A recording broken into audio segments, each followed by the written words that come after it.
Hi everyone, welcome back to my channel. Today I wanted to talk about a book called The Examined Life. Subtitle is How We Lose and Find Ourselves. I am currently training to be a CBT therapist.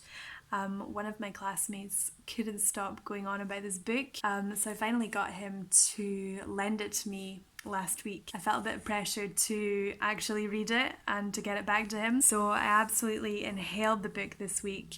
It was a really easy read. If you are in the field of kind of therapy psychology, you've probably heard or read the book. If you're not, and if you are just interested in human behavior and being human and the human condition, I would highly recommend this book. So it's written by Stephen Gross. He is an American psychoanalyst with 25 years of experience, 50,000 client hours, so a lot of experience under his belt. And the book is basically just like a accumulation of a lot of his experience. He's kind of cherry-picked 31 individual client stories and just reflected on what he has learned and the kind of common themes of just what it means to be human. So despite the fact that each individual client has been so different, stories, their experience, their narratives, he still categorizes them into common human condition experiences of beginning, lies, loving, loss, and changes. I like that he does this. I like that he takes something so complex and years of experience and just categorizes them neatly. As someone who has been through a burnout and a breakdown and deals with anxiety on a daily basis, it can sometimes feel very alienating. You actually feel like an alien. And something that has actually helped me a lot to deal with it has been just reflecting and reminding myself that despite however complex I feel, the fact that I am human by default means that hundreds and thousands of other people have been through similar experiences to what I have. So I like that the author is kind of telling us this in the book. So I just wanted to run through a couple of stories where the themes really resonated with me and made me reflect a bit. The first theme was around trauma being silent. Often a lot of people can experience some form of trauma in their childhood. Of course, there's no such thing as a perfect parent. Trauma is a part of life. But sometimes if the trauma can be so extreme and the person suffering it may be so young, they may not have language to be able to describe what they went through. So in one of these stories, there's a man called Peter, and he is a pathological liar, really erratic behaviour, lies, kind of fakes his own death to the psychologist, so misses a few sessions. Slowly the therapist or the author begins to kind of decode this man's behaviour and realises that it's his only way of expressing himself.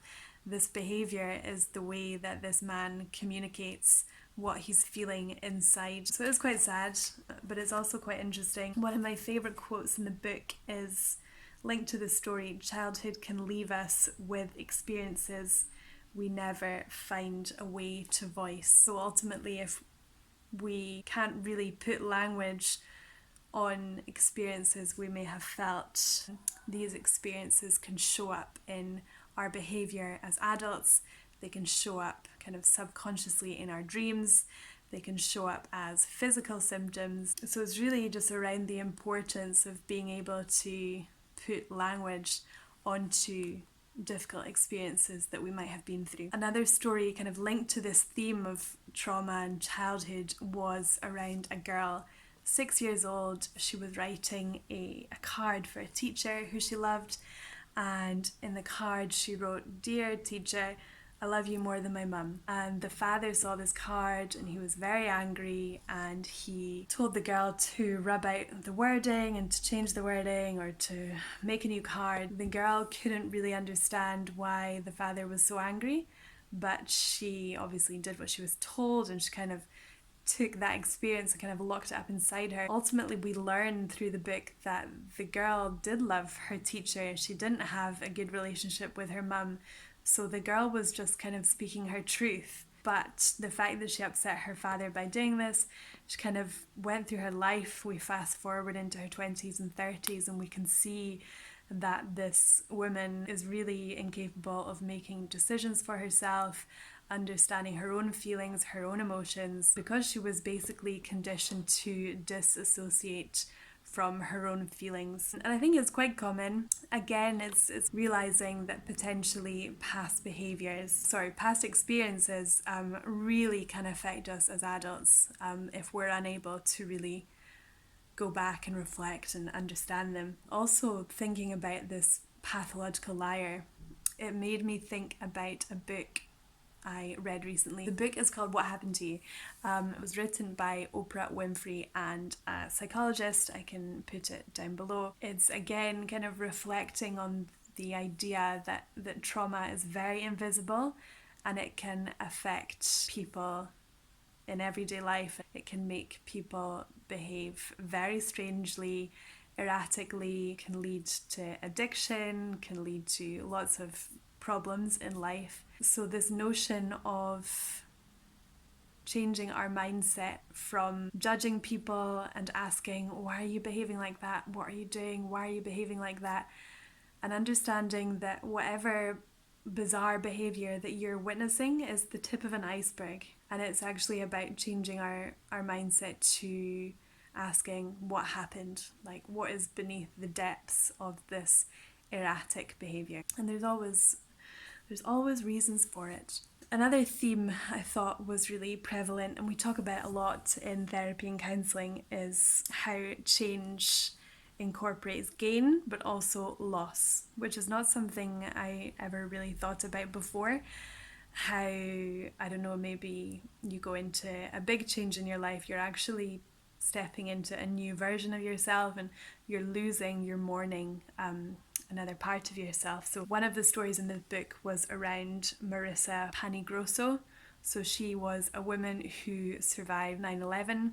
She was on the 98th floor of Tower 2, and it describes the kind of the fire alarm scenario and how this woman, Marissa, was so able to react to this immediate change in environment, accept that she might be losing her possessions. She just walked out of the building much faster than everyone else. The story describes how she was with another colleague, and this colleague started to exit and then she turned back because she didn't want to lose her possessions. Of course, this second woman did not survive. But yeah, the author just reflects on how our inability to accept loss can lead to worse consequences. Another story that I thought was very good was around anger.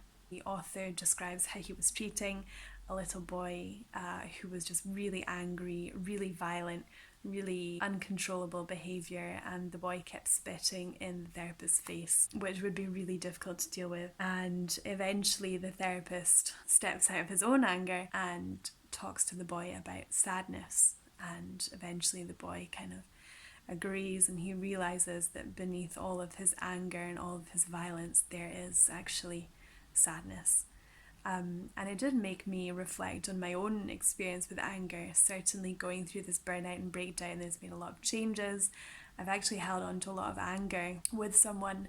The story made me remember the fact that I know anger, again, is like an iceberg. It's a secondary emotion. So although your anger might feel very strong, there's a lot below it. It's not an emotion on itself, it's attached to multiple primary emotions underneath.